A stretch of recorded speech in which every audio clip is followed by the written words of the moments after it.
16 अप्रैल को दूसरे दौर की बैठक संभव है और जिनेवा या फिर तुर्की में यह बैठक हो सकती है। अमेरिकी अधिकारियों ने संभावनाओं पर मंथन भी किया है और तुर्की दोनों पक्षों को करीब लाने में जुटा हुआ है। बता दें आपको, सीज फायर की अवधि बढ़ा सकते हैं दोनों देश। और 16 अप्रैल, जहां आपको बता दें, अब यूएस अधिकारियों ने भी संभावनाओं पर मंथन किया है और बड़ी खबर यह है कि दूसरे दौर की बातचीत अब संभव है और तैयारियां इसको लेकर तेज हो चुकी है। 16 अप्रैल को दूसरे दौर की बैठक भी संभव और जिनेवा या फिर तुर्की में यह बैठक हो सकती है। मीडिया रिपोर्ट्स के हवाले से बड़ी खबर, पहले दौर की वार्ता विफल होने के बाद यूएस ईरान के बीच संपर्क जारी, अमेरिकी अधिकारियों को समझौते की दिशा में प्रगति के संकेत।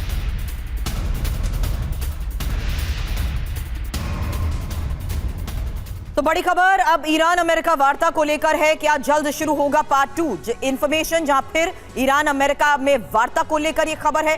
दोनों तरफ से वार्ता की संभावनाओं पर चर्चा। वार्ता टीम का अभी तक चयन भी नहीं हो पाया है और सीजफायर खत्म होने से पहले ही बैठक संभव है।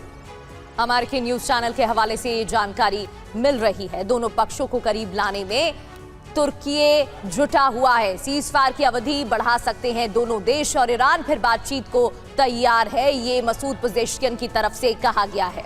हालांकि बता दें, ट्रंप 2 मई से पहले ईरान से डील चाहते हैं और 2 मई को चीन की यात्रा पर डोनाल्ड ट्रंप जा रहे हैं। ऐसे में दूसरे दौर की बातचीत को लेकर, संभावनाओं को लेकर जो बड़ी खबर है, इस पर और जानकारी के साथ हमारे सहयोगी मनीष झा इस वक्त हमें ज्वाइन कर चुके हैं। मनीष, हर हाल में टाइमिंग इंपॉर्टेंट है, इसको लेकर लगातार पिछले एक हफ्ते से हम चर्चा करते आ रहे हैं। अब खबर है 2 मई से पहले डील चाहते हैं डोनाल्ड ट्रंप। अब खबर है कि दोनों बातचीत के लिए तैयार हैं। वहीं दूसरी तरफ पिछले कई घंटों में आया डोनाल्ड ट्रंप का वो बयान कि अब ईरान डेस्परेट है समझौते के लिए। बिल्कुल, देखिए, ऐसे वक्त में जबकि अमेरिका की तरफ से नेवल ब्लॉकआउट किया गया है, यानी कि ईरान की पूरी तरह से नाकेबंदी की गई है और अमेरिका का दावा है कि हॉर्मुज स्ट्रीट में अभी ईरान के शिप भी आ जा नहीं सकते हैं, तो वैसे में प्रेसिडेंट ट्रंप ने ये दावा किया है कि ईरान ने एक बार फिर अप्रोच किया है और ईरान का कहना यह है कि ठीक है, हम 5 साल के लिए यूरेनियम संवर्धित नहीं करेंगे, इनरिचमेंट नहीं करेंगे, लेकिन उसके बाद फिर हम शांतिपूर्ण इस्तेमाल के लिए अपना यूरेनियम संवर्धित करेंगे और वो हमारा अधिकार होगा।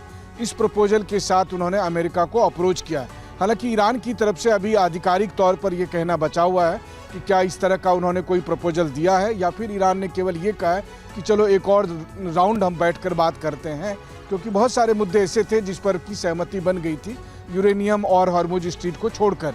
तो दोनों तरफ से ये दावे हो सकते हैं, लेकिन हाँ, अगर बातचीत की कोई गुंजाइश बनती है, यानी अगले राउंड की बातचीत कहीं पर होती है, तो आप ये कह सकते हैं कि इस वक्त जो नेवल ब्लॉकआउट है उसकी वजह से भी युद्ध शुरू नहीं होगा। वरना जो हालात वहाँ पर है कि ईरान के जहाज भी नहीं आ जा सकते हैं और अमेरिकी जहाज वहाँ पर हैं, तो वैसी स्थिति में एक छोटा सा मिसकैलकुलेशन दोबारा से इस जंग को शुरू कर देगा।